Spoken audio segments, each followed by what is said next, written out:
Siamo pronti? Intanto buongiorno a tutti e benvenuti a questa terza sessione della serie di webinar dedicati ad ingredienti di azione conservante e ingredienti multifunzionali, scusate, ok. Realizzati appunto in collaborazione con il nostro partner Symrise. Abbiamo infatti qui con noi Alessandro Croci e Bernd Einken, che metteranno a vostra disposizione i propri strumenti e vi spiegheranno come utilizzare le mappe concettuali e le piattaforme Symselect e Ogo per aiutarvi nella scelta del sistema conservante più adatto alle vostre esigenze e alle vostre formulazioni. Ho scritto nell'apposita chat, ma lo ripeto per tutti, che appunto il webinar sarà registrato, quindi riceverete sia la registrazione che la presentazione che vi mostrerà oggi Bern nella mail di follow up che riceverete nella giornata di domani. Naturalmente qualsiasi domanda è più che benvenuta e la potete fare in italiano in un'apposita question box che trovate in alto sul portale, e poi alla fine del webinar saranno appunto poi fatte ai nostri presentatori. Quindi intanto lascio la parola ad Alessandro. Sì, buongiorno a tutti, ben ritrovati a chi ha già partecipato alle altre sessioni, ben arrivati a chi ha potuto venirci a trovare solamente questa volta. Io sono Alessandro Croce, appunto come diceva Chiara, sono direttore vendite di Symrise per quanto riguarda la divisione Cosmetic Ingredients. Il mio collega Bernd Heiken è il nostro super esperto di sistemi conservanti e sistemi conservanti alternativi, è il direttore tecnico per la categoria, vi illustrerà i nostri prodotti e è sempre a disposizione per qualsiasi domanda o bisogno di chiarimenti potete avere. Quindi non siate timidi, fate le vostre domande e alla fine verrete soddisfatti tutti quanti. Bert, I let you the stage. Ok, buongiorno a tutti. Mi dispiace, parlo solo un po' italiano, preferisco parlare in inglese. Thank you, Alessandro, for the very nice introduction already, and Chiara for inviting us.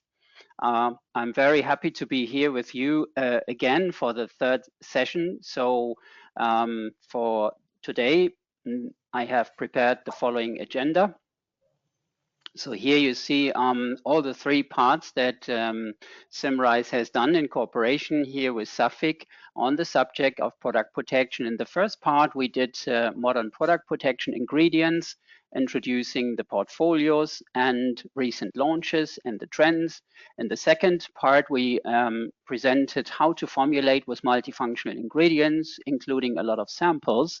And for the session today, I'd like to highlight on Symshield, which is a program dedicated to optimize and to fine-tune the use of multifunctional ingredients, and also to show some formulation tools that we have available.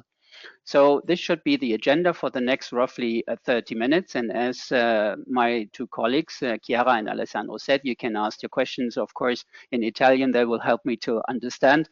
And also you can use the chat. So looking into this program called Symshield, the idea behind is the trend of minimalism. We know that there is an interest by the industry using less ingredients, but they should do more. They should do better. And the secret behind is multifunctional ingredients. With these multifunctional ingredients, we can reduce the inkeys, we can reduce the development times, we can reduce inventories, and having less impacts on the environment. So there we see a clear trend. Now, multifunctionals empowered means we have chemical and physical factors, and we have multifunctional ingredients. And the secret behind is just to make them combined to have exactly the results that we want to see. However, in the first two sessions, I was explaining why using multifunctionals and how you can benefit from multifunctional ingredients. But now the question is how to make the best out of it when using these multifunctional ingredients, especially to optimize product protection. Now, in this slide, you can see a lot of theoretical impacts and parameters on, let's say, the quality of your product. In this study that you see on the right, we were looking into the multifunctional ingredients, but also into parameters like pH, organic acids, chelating agents, and water activity. all these parameters have an impact on antimicrobial efficacy, on the growth of microorganisms. And we have a lot of experience over decades. So since 1992, we introduced pentylene glycol, for example. So for more than 30 years, we are working with these chemistries, and we have a lot of experience to share with you over these decades. So this program, Symshield, is dedicated to fine-tune multifunctional ingredients, looking into these kind of parameters. The full study is about, let's say, 2 hours presentation, and I did an extract, so I'd like to highlight on the main products and on the main features, just to give you examples and ideas. The selection of multifunctionals for this study is the alkandiols, starting from the C5 chain length alkandiol, the hydrolyte 5, the pentylene glycol, up to caprylyl glycol, but also we partly tested with our Symdiol 68. This is a combination of 2 alkandiols and SimSafe-H, the hydroxyacetophenone, the antioxidant. Oops, sorry. The first parameter I'd like to look with you, I'd like to show you as an example, is the pH. What is the impact of a pH with regards to microbial growth? First of all, we know that the stability of the formulation depends on the pH. You have functions and certain ingredients that depend on the pH.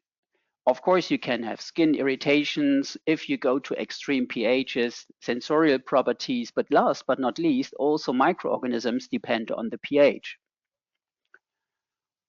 In order to demonstrate this a bit more, I'm showing this graph. You see from the left, very acidic pH, to the right, very alkaline pH. You see on the bottom, skin irritations can occur at very extreme pHs, of course. Now, looking into this graph here, also we have different areas for the optimum growth of microorganism.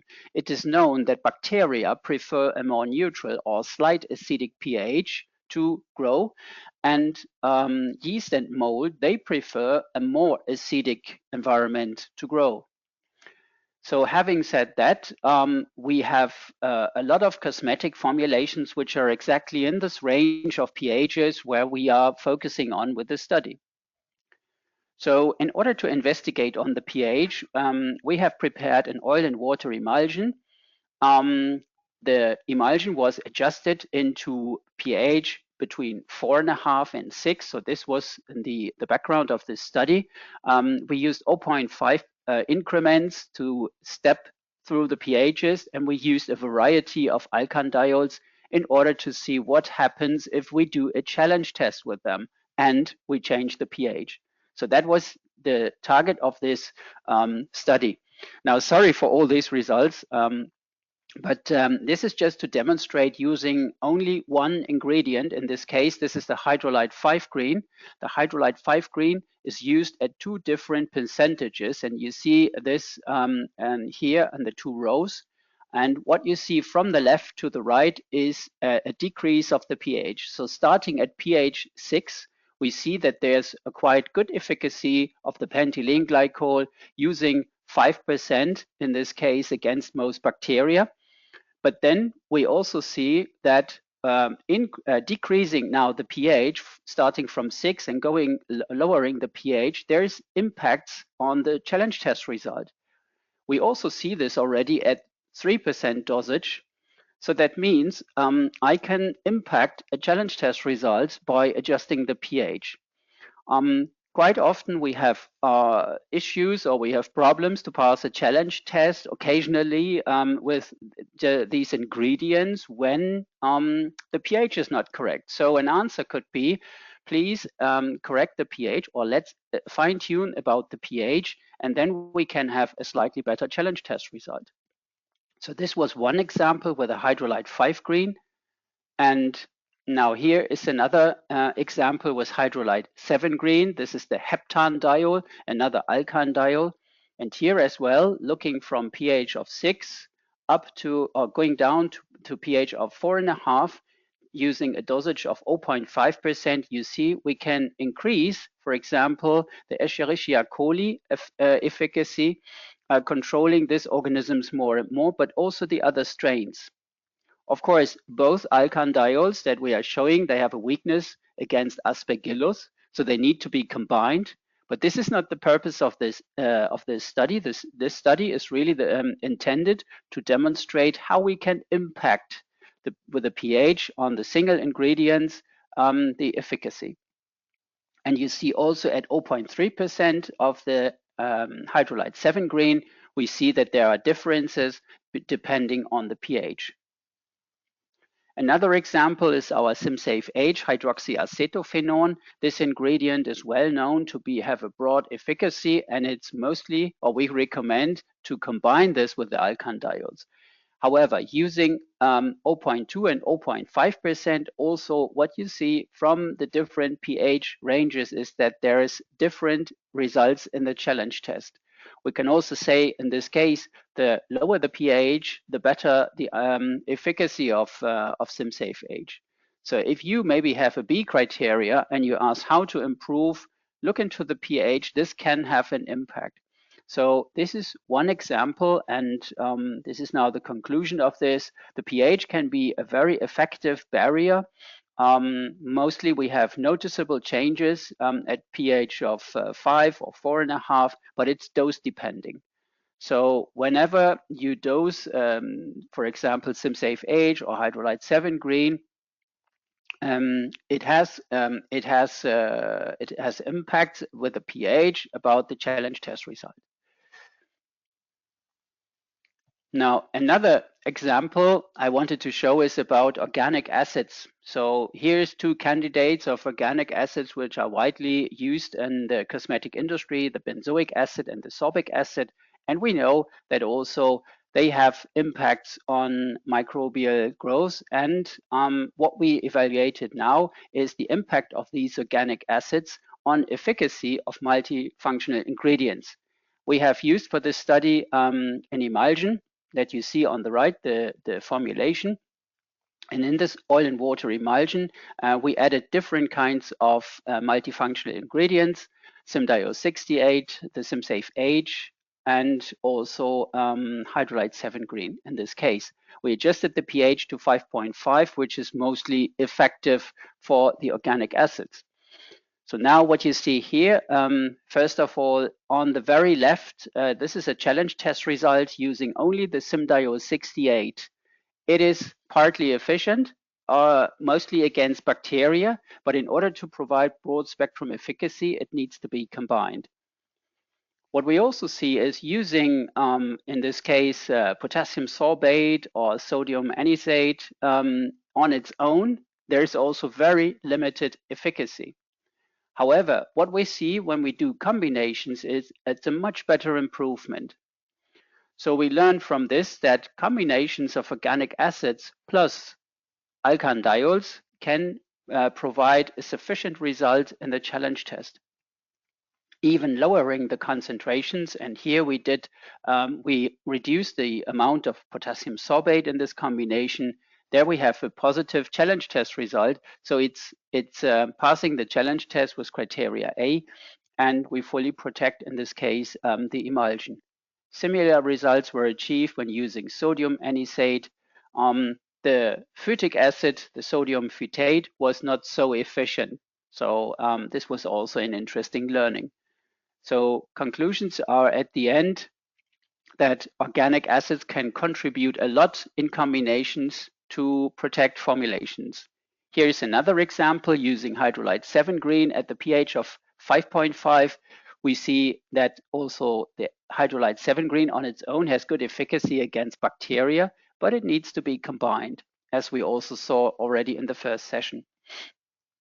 Looking into potassium sorbate, 0.15%, or the sodium anisate, 0.3%, they have limited efficacy as well.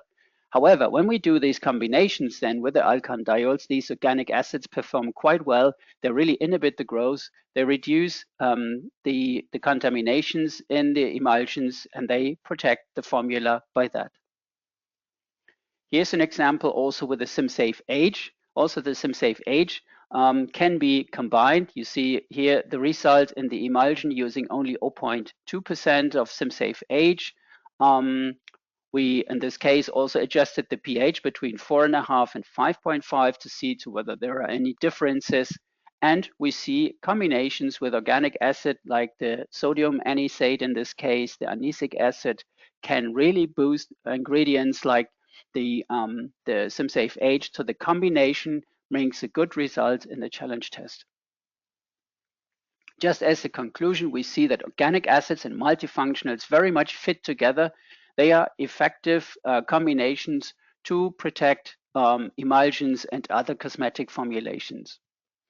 Of course, it's very individual. You have different types of organic acids that you can use. You also have different types of diols. And at the end, it is always the challenge to find the most optimum combination of both.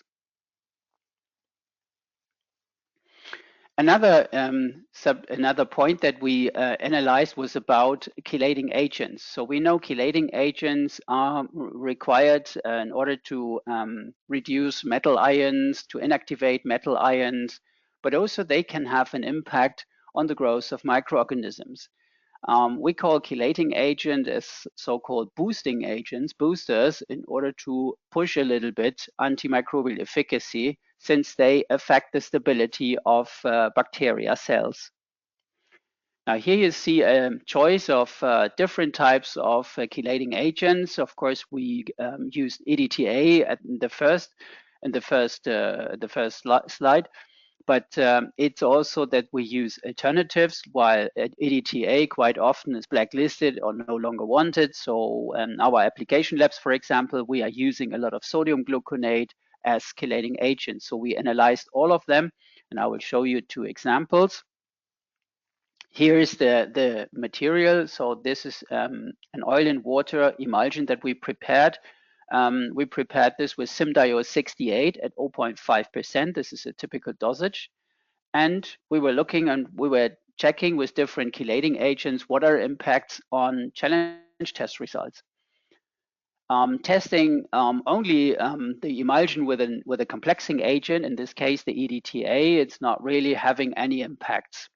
However, we saw that 0.5% of the Simdiol 68, we know this, has good efficacy against bacteria, also on the yeast, but it needs to be combined, of course, in order to provide full protection. In this case, you see on the right at pH of 5.5, a combination boosting the Simdiol 68 additionally with some EDTA. And we see differences at some of the microorganisms.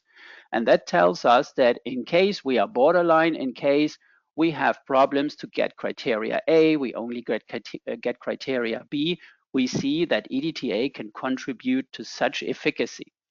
It is also seen at lower pH. Of course, it is pH depending, but we see the effect happens at both pHs. So this was an example for the EDTA, and now I'm showing an example for sodium gluconate. Sodium gluconate on its own, there is no effective on, let's say, most of the microorganisms seen here. This is the same result of the Simdiol 68 that we have seen before, but then comparing these two, what you see on the right, dosing 0.5% of Simdiol 68 plus 0.1% of the sodium gluconate. So this kind of addition brings another boosting effect, another push into antimicrobial stabilization. We also see this at lower percentages, but it's even more clear at 0.5%, which I would say it's a typical dosage for the Simdiol 68. So from this, we learn that chelating agent can contribute to product protection. They make it more robust. We have seen that also green chelating agents are just effective as EDTA. So a lot of them are used to replace EDTA, and we saw similar efficacy. These were 2 examples, and also the other alternatives, I can confirm that also they have shown good effective. Another subject that I like to highlight on is the water activity. of course, the water activity has an impact on the growth of microorganisms. There's a ratio that you may know from literature, that microbial growth normally should no longer appear at a ratio lower than 0.6. Normally, most of the cosmetic formulations, they have water activity somewhere between, let's say, 0.8 and 1. This is where we have a lot of water in the systems. This is where we have a lot of opportunities for the microorganisms to grow. And this is exactly where we were looking into the study, what happens if we reduce the active water content. So for this, we also here prepared an oil and water anionic emulsion in order to analyze antimicrobial efficacy of multifunctionals. We were measuring with the Aqualab water activity meter the active water content, but then also we did challenge tests in order to see what is the actual impact that we should see by using these kind of combinations. So what you see right now here is the measurement, the result of the measurement of the active water content. And we see in the placebo, the emulsion on its own has active water content of slightly above 0.97. And then first of all, we use glycerin. Glycerin as, let's say, a benchmark where we know it is reducing the active water content, and by that also reducing the risk of contaminations. And this is what we clearly see here. 20% glycerin, of course, was clearly reducing the active water content, but already also 10%. What we then did, we dosed, let's say, hydrolyte 5 green on its own. You see here 5% also was reducing the active water content, but we did now combinations. So we combined glycerin and hydrolyte 5 green, and we saw that there's an even better reduction, an even stronger reduction of the active water content, mostly by using 20% of glycerin and 10% of hydrolyte 5 green. However, we normally recommend to use up to 5% of the hydrolyte 5 green, also with regards to economical reasons. But here you see there's a significant increase of lowering the active water content using both together. In this study, we also have done the same with other alkan diols. So the pentylene glycol is the shortest chain length alkan diol that we have in the portfolio. But here we see from the others like hydrolyte 6, combining this with glycerin, hydrolyte CG, the caprylyl glycol, the heptan diol, they all reduce the active water content. But the best, or let's say the most effective result was seen when using the pentylene glycol. And now we did some challenge tests here. Let's see what happens actually in the practice. First of all, this is a challenge test result on the top left that you see using 5% of hydrolyte 5 green. And then you see below, this is 20% glycerin. So there you see already we reduce the active water content, and by that we reduce, let's say, the environment, the space for microorganisms to grow. And now in the middle, you can see this is a combination using 5% hydrolyte 5 green plus 1% glycerin. And even when you increase the glycerin content up to 20%, you see another improvement.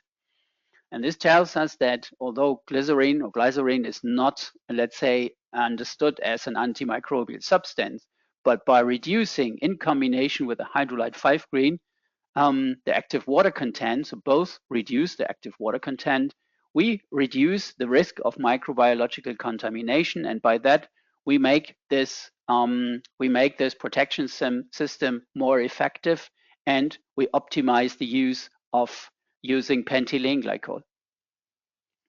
So this is just the conclusion. So we see that active water content decreases with an increasing amount of glycerin, but then also adding hydrolyte 5 green shows really good results. And the benefits are also that there is a better skin feel of both, especially from the hydrolyte 5 green, and also you bring another multifunctional features into your formulations. This is the conclusion, let's say, from this program, showing that combinations of multifunctionals with other barriers like pH, chelating agents, organic acids, and impacting the active water content can really optimize the efficacy of multifunctional ingredients, can optimize the protection, making product protection more robust in the systems. Here you see an overview of the different types of alkan diols. So depending on the chain length, starting from the pentylene glycol up to the caprylyl glycol, also the decylene glycol is existing in our portfolios. We have different efficacies, but also we have different features. We have different multifunctionality. And by that also we have decades of experience when using these alkan diols in cosmetics in order to optimize the protection, considering the parameters that I was showing. So I call this always the toolbox. This is our daily business to recommend to the producers of cosmetics combinations of these kind of multifunctional ingredients. So here you see only multifunctional ingredients, no listed preservatives. But with these combinations, we can protect formulas, and we have the experience and we know how to fine tune with the Symshield project the efficacy, the effectiveness of these multifunctional ingredients.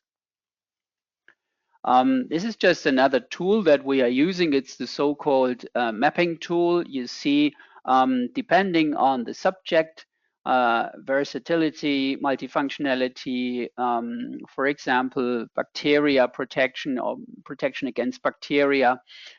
We know this is a kind of classification, so recommending the ingredients listed here according to these needs. So for example, against bacteria, we know Symdio 68T. This can work on its own even, but we recommend then combinations. But you see as a product finder here, the listed ingredients according to its most efficient effects. On the second page of this mapping dial, you also find information about formulation benefits, sensorial benefits, skin benefits, hair benefits for the ingredients, for all these multifunctional ingredients that were presented. Last but not least, I'd like to highlight on the Symselect. This is our database, the tool that we recommend to use, where you find all information about our products. You also find formulation examples. Whenever you look into new formulations, you have a project where you want to reformulate, or you have a new kind of formulations ahead of you, then look into these examples. Last but not least, HOGO is part of this database. And the HOGO is a separate database where you find all kind of challenge test results that we have done. So whenever you have a new project, please look into HOGO for inspirations. You can pre-select pH, you can pre-select the types of formulations, ingredients that you prefer or not prefer. So, and then you find challenge test result examples that should be inspirations for you to start working with. Yeah. Here I'm just highlighting the services that we offer for you. So apart from the formulation lab support, we have dedicated labs in Germany, in Spain, in Turkey, everywhere in Europe, a network in order to help to support with all their experiences formulating cosmetics on a daily basis. We are happy to support, we are happy to help you whenever you have challenges or some issues, and so we are ready. Secondly, also we are doing challenge test services. Whenever you have needs, please, you can reach out to our contacts. We do challenge test ourselves according to ISO 11930. And then we do educational supports like workshops.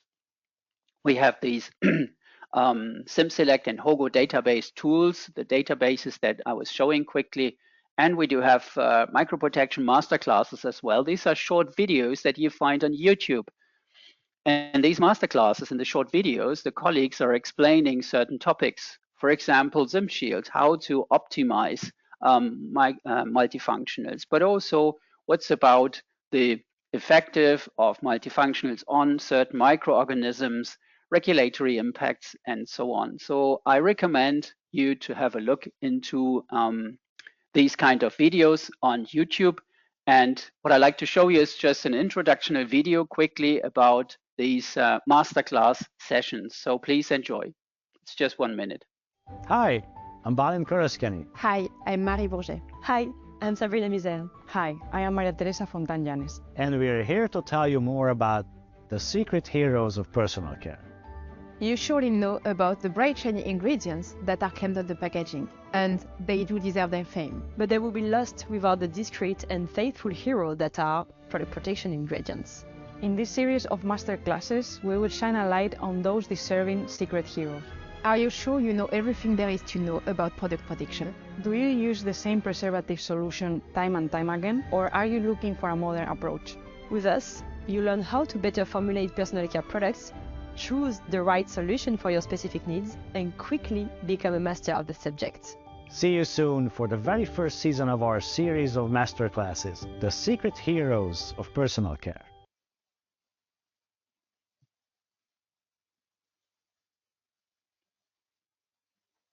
Hi. Yep. So thanks. This was the information I wanted to share with you this morning, and I'm open to answer questions. Thanks for your attention. Thank you, Bernd. Thank you so much. So we do have some questions indeed. Can you hear us smoothly? Okay. So Bernd, do you hear me? Yes. Okay, great. So the first one is for the Symshield project, how did you select the parameters like pH or chelating agents? And can we expect impacts by other formulation parameters? Yeah, thank you. That's a good question. We know that, for example, the pH has a significant impact on the growth of microorganisms. So this is why we select, for example, the pH. On the other hand, we also know that chelating agents, they have also impacts on the stability of bacteria, the bacteria cells, so they can impact the, let's say, the stability of bacteria. So this is how we selected this. And from experience also, we know that, for example, reducing the active water content also contributes to the reduction of microbiological risk. So, and just to give another example for chelating agents, some years ago, we did a store check here in Germany. We checked a lot of sunscreen formulations, and we saw that more than 95% of these products, they contain chelating agents. And that's another indicator for us, having in mind that sunscreen formulations are sometimes very difficult to protect. They are really used to contribute to antimicrobial efficacy. So this is why we selected them. And other impacts, yes, of course, there are more impacts. The Symshield program is ongoing, and we are also looking into broader pH ranges or into, let's say, increasing oil phase or having impacts by emulsifiers. This is what we're expecting, and we continue this program. So yeah, thanks for the question. Thanks to you, Bernd. We do have another one. Is there a particular preservative or combination that you would recommend for transparent applications like gels, serums? For combination, yes. Gels, transparent gels was the question, correct?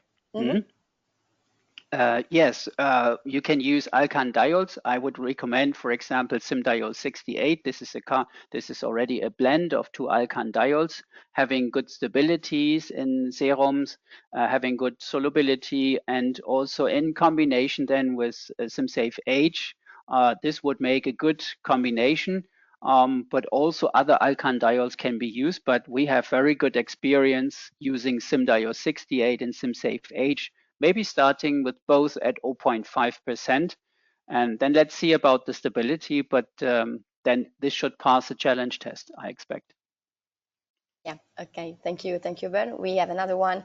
Will Symrise continue the study about Symshield? If yes, what's the focus of the continued test program? Mhm. Yeah, as I said, we are continuing the program at the moment. We are testing emulsifiers, but also we like to more open the pH range, going to more lower pH and going to higher pH. This was also response from some customers saying, okay, this is a very nice study that you have done. And there were some proposals and we are further extending the program. Yes. Okay. And we have another one. Can I obtain the full version of the Symshield results? Yes, the full program is available. What I can recommend, I don't know if you know this SOF, SOFW magazine, SOF magazine. This is an English magazine where we have published 3 articles in 3 different magazines and 3 different editorials where you can see the full program. But please reach out. We are happy to share with you the full program, the full project. Thank you so much, Bern. I think we are done. So no more questions coming, I see. Of course, siete pure liberi di fare tutte le domande del caso anche dopo, insomma anche alla fine del webinar, non c'è nessun problema, siamo sempre qua e anche Bern e Alessandro sempre disponibili ad aiutarci con le varie richieste, domande o necessità appunto per discorso di formulazione, di conservanti appunto sulle varie tipologie di formulazioni. I think, Bern, no more questions coming, so we are free. Thank you so much again, Ben, for your very nice and appreciated presentation. Grazie a tutti, ovviamente. Grazie Alessandro e grazie a tutti voi per aver partecipato. Grazie Chiara e grazie a tutti i partecipanti. A presto, arrivederci. Perfetto. Ciao, ciao. Vi ricordo che riceverete tutto il materiale domani nelle mail di follow up. Grazie ancora, arrivederci. Ciao Bern. Ciao, bye bye. ciao. Bye bye. Bye bye.